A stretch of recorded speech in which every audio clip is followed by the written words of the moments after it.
নমস্কার, আমি ইন্দাস বিধানসভা বিজেপি সমর্থক নির্দল প্রার্থী 257 এসছি। আমার হচ্ছে মিডিয়া বন্ধুদের কাছে আসার একটাই উদ্দেশ্য, যে এটা হচ্ছে আমরা যে আদি পুরাতন যে বিজেপি সমর্থিত ছিলাম, আমরা যে দীর্ঘদিন কাজ করেছি, সেই পুরাতন কর্মীদিকে আজকে কোনোভাবে নির্মল ধারা আমাদেরকে সাপোর্ট করেনি, কোনো কেস খাবারই দেখেনি। আমরা যে আজ ওনাকে 21-এ জিতানোর পর কোনো কারণে আমাদেরকে পাত্তা দেয়নি, হ্যাঁ, যে কোনো খোঁজ খবর রাখেনি পুরাতন কর্মীদের কাছে। যে প্রথম একটি কথা বলি, যে নির্মল ধারা উনি যেটা হচ্ছে ফেসবুকে বারবার ধরে অনেকভাবে উল্টো পাল্টা করে আমার ছবি পোস্ট করছে। হ্যাঁ, করতে পারেন, তেনার গায়ে জ্বালা ধরতে পারে। তো বিষয়টা হচ্ছে, আমি যদি বলি নির্মল ধারা আপনি নিজে তৃণমূলের সাথে জড়িত আছেন, বি টিম হিসাবে কাজ করছেন, সেটা আমি প্রমাণ বলে দিচ্ছি আপনাদেরকে। যেটা হচ্ছে, এক হচ্ছে তোমার হচ্ছে আজকে যে বিহারে ঝুটঝামারি হলো, আমার কর্মীদিকে মারধর করলো এবং তাদেরকে কেস কাবারি করলো। কেন কেস হলো নি বা কেন কেস হলো নি, আজ তৃণমূল যেখানে ধর্নায় বসতে পারলো বাচ্চা ছেলেকে ইস্যু করে, আজ নির্মল ধারা কেন এদিকে নিয়ে যে ইস্যু করে কেন বসতে পারলো না? প্রথম 1 নম্বর কোশ্চেন।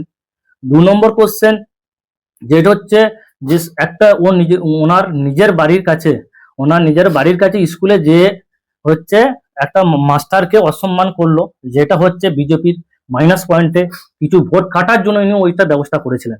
কারণ ও নিজের বুথে এতদিন যায় নাই, ভোটের টাইমটা কেন করলো এইটা ওনাকে বোঝাতে হবে। কারণ ওখানে তৃণমূল কোনো ইস্যু পাচ্ছিল না বিজেপিকে অ্যাটাক করা বা ধর্নায় বসতে পারছিল, রাস্তায় নামতে পারে না। কিন্তু বিষয়টা হচ্ছে যে ও যে কাজগুলো করছে সেগুলো আমরা মেনে নিতে পারিনি বলে আমাদেরকে সাইড করতে চাইছে, যে আদি আমরা বিজেপি করি এতদিন বলে তাদেরকে সবাইকে অ্যাভয়েড করে যাচ্ছে এবং কোনোভাবে পাত্তা দিচ্ছে না। হ্যাঁ, কেস কাভারে বলুন আর বলুন সব দায়। আর দ্বিতীয়ত হচ্ছে, নির্মল ধারা যে লোকগুলোকে এখন রাখছে সেগুলো বেশিরভাগই হচ্ছে সিপিএম আসা পুরো মালগুলো, আর হচ্ছে পচে পচা যেগুলোকে বাদ দিয়ে দিয়েছিল সেই তৃণমূল থেকে মালগুলোকে নিয়ে উনি একটি টিম তৈরি করেছেন, যেগুলো আদি বিজেপি, সেগুলোকে আউট করে দিতে হবে বলে। কারণ হচ্ছে ওনার সাথে তৃণমূলের একটা ভালো যোগসূত্র আছে, এটা হচ্ছে বিষয়। কারণ শেখ হামিদ, এটা হচ্ছে তৃণমূলের সভাপতি শেখ হামিদ, ওনার বাড়ির পাশে হুমকি দিয়ে গেল 2 বার ধরে। কারণটা কি বলুন তো, ও উনি যদি একটা অঞ্চলে 10টা করে কর্মী করে নেয়, 17টা অঞ্চল আছে, মানে 170টার মতো হচ্ছে কর্মী হবে।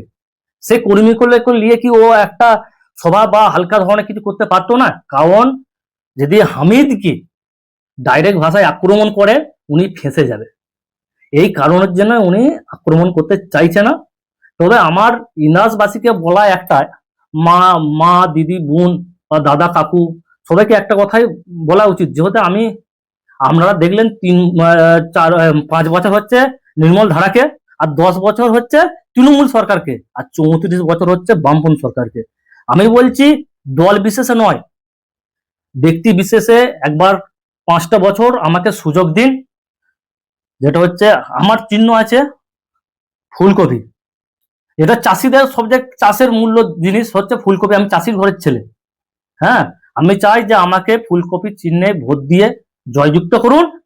আপনারা আমাকে সব সময় দীর্ঘ সময় পাবেন, বিজেপি সমর্থনই পাবেন, বিজেপিকে গড়তে পারবেন।